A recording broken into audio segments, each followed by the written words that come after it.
Assalamualaikum, selamat sejahtera dan hai semua. Anda bersama saya Fatin Soe Cincau dalam sorotan berita mingguan. Antara berita yang akan diketengahkan dalam video ini ialah pengguna yang terkesan dengan kegendalaan elektrik pada minggu lalu akan diberi rebat. Apa ciri unik pada telefon kompak Zenfone 9? Liputan Yes 5G tiba di Ipoh dan banyak lagi berita lain yang akan dikongsikan. Tapi sebelum tu saya nak jawab dulu satu komen dari video episod lepas, iaitu dari Amanos. Dia tulis takut 5G ada kesan sampingan. Hai Amanos, apa kesan sampingan 5G yang awak risaukan tu? Sama macam 4G, tak ada pun kesan sampingan. Kan ia dikawal selia pelbagai pihak berkuasa antarabangsa, termasuklah SKMM di Malaysia. Kalau tak selamat, mesti ia tidak diluluskan.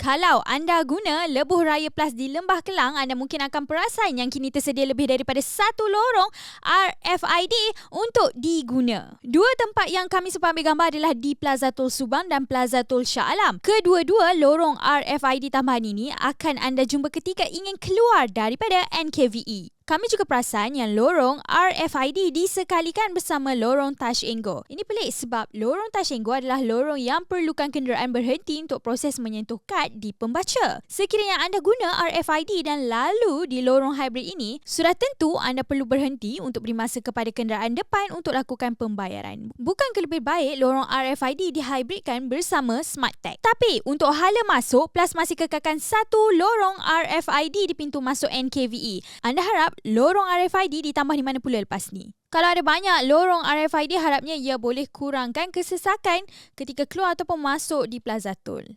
Twitter, Facebook dan segala macam media sosial heboh tentang kegendalaan bekalan elektrik pada minggu lepas. Daripada info-info yang dikongsikan netizen, ia seperti berlaku di keseluruhan Lembah Kelang daripada hulu hinggalah ke hilir. Tapi, pada petang hari yang sama terjejasnya bekalan elektrik, TNB telah mengesahkan yang bekalan elektrik telah pulih sepenuhnya. Menurut TNB, gangguan ini berpunca daripada kerosakan di salah satu peralatan di pencawang masuk utama di Yong Peng Utara, Johor. Ia telah akibatkan kehilangan sebanyak 2.2 gigawatt yang merupakan 10% daripada keseluruhan permintaan. Banyak perkara terjejas akibat gangguan ini. Bukan sahaja rumah yang bergelap. Antaranya pengangkutan aliran ringan kendalian prasarana ada yang terjejas. Berdasarkan kenyataan media yang dikeluarkan Rapid KL, perkhidmatan LRT laluan Ampang Sri Pertalin telah dilaporkan mengalami kegendalaan. Mereka mengatakan yang tren bergerak perlahan dan berhenti lebih lama di stesen.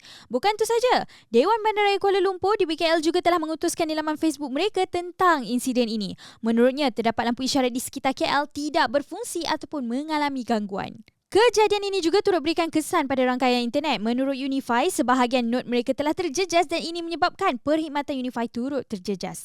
Malah, Digi juga umumkan di media sosialnya bahawa mereka alami gangguan rangkaian di kebanyakan kawasan di Selangor dan Lembah Kelang akibat gangguan bekalan elektrik. Insiden ini pastinya memberi kesan kepada ramai pengguna. Baru-baru ini, Menteri Tenaga dan Sumber Asli Datuk Seri Taqiyuddin Hassan berkata, pengguna yang terkesan seperti peniaga boleh membuat tuntutan dengan menyatakan jumlah kerugian yang dialami. Tapi, maklumat lanjut mengenai rebat tidak dikongsikan lagi. Harapnya rebat yang akan diberikan nanti setimpal dengan kerugian yang orang ramai alami. Anda terkesan tak dengan perkara ni? Anda dekat mana masa bekalan elektrik terputus? Macam saya, masa tu saya dalam lift dekat rumah. Lepas tu tiba-tiba lift gelap dan berhenti. Cemas tau. Anda pula macam mana? Yes, selaku satu-satunya telco yang sediakan perkhidmatan 5G di Malaysia menerusi rangkaian Digital Nasional Berhad telah umumkan liputan 5G lebih luas. Dalam pengumuman terbaru, Yes, mereka telah tambah satu lagi bandar dan negeri dalam liputan 5G iaitu di Bandaraya Ipoh Perak. Semakan di laman liputan Yes menunjukkan liputan 5G dalam tompok-tompok oreh meliputi Kampung Jawa dan Taman Jubili di Ipoh. Ia mencapai sehingga Kampung Manjai Baru di utara sehingga Taman Mayfair di selatan. Dalam masa yang sama, Yes turut senaraikan lokasi baru liputan 5G di beberapa kawasan di Johor Bahru serta di Kuala Lumpur, Selangor dan Putrajaya. Selain dari lokasi ini, turut kelihatan beberapa kawasan di Pulau Pinang ditandakan dengan kawasan 5G sedang dalam pembangunan. Orang Ipoh dalam kawasan yang saya sebutkan tadi dah bolehlah cuba 5G. Anda harap lokasi mana pula yang disediakan liputan 5G lepas ni? Selalunya, apa perkataan yang anda gunakan untuk menggelarkan earbuds dalam bahasa Melayu? Baru-baru ni pihak Dewan Bahasa dan Pustaka guna font putih untuk menggelarkan earbuds. Putih dalam bahasa Melayu rujuk kepada buah muda ataupun bunga yang baru sahaja disenyawakan dan sedang bertumbuh menjadi buah. Bunga cengkeh yang diguna dalam masakan adalah putih buah cengkeh yang dituai sebelum ia bertukar menjadi buah.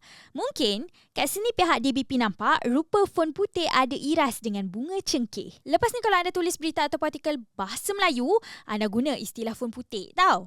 Asus dengan jayanya perkenalkan Zenfone 9. Zenfone 9 diposisikan Asus sebagai solusi kepada pengguna yang nak telefon kompak berspesifikasi flagship. Telefon ini berteraskan Snapdragon 8 Plus Gen 1 dengan RAM sehingga 16GB dan storan sehingga 256GB. Paparannya AMOLED sebesar 5.9 inci yang jadikannya antara Android terkecil dalam pasaran untuk tahun ini. Resolusi FHD Plus dengan kecerahan maksimum 1100 nits. Kadar segar semula sehingga 120Hz. Bateri 4300 mAh. Satu ciri unik Zenfone 9 adalah butang kuasanya bukan sahaja bertindak sebagai pengimbas cap jari, ia juga bertindak sebagai butang scroll fizikal. Harga masih belum diumumkan tapi telefon ini dijual dalam pasaran Eropah pada harga bermula EUR799 iaitu kira-kira RM3,626. Telefon kompak ni harganya lebih daripada RM3,500 Malaysia. Agaknya berapa harganya kalau ia masuk Malaysia? Apa telefon kompak yang anda nak beli?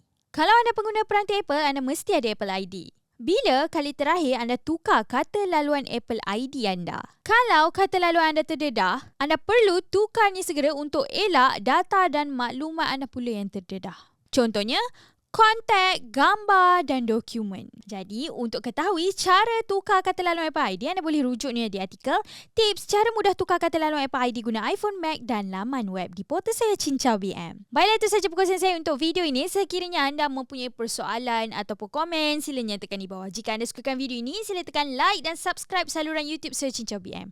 Ikuti kami juga di Facebook, Twitter, Instagram dan TikTok. Saya Fatin, saya Cincau. Kita jumpa lagi.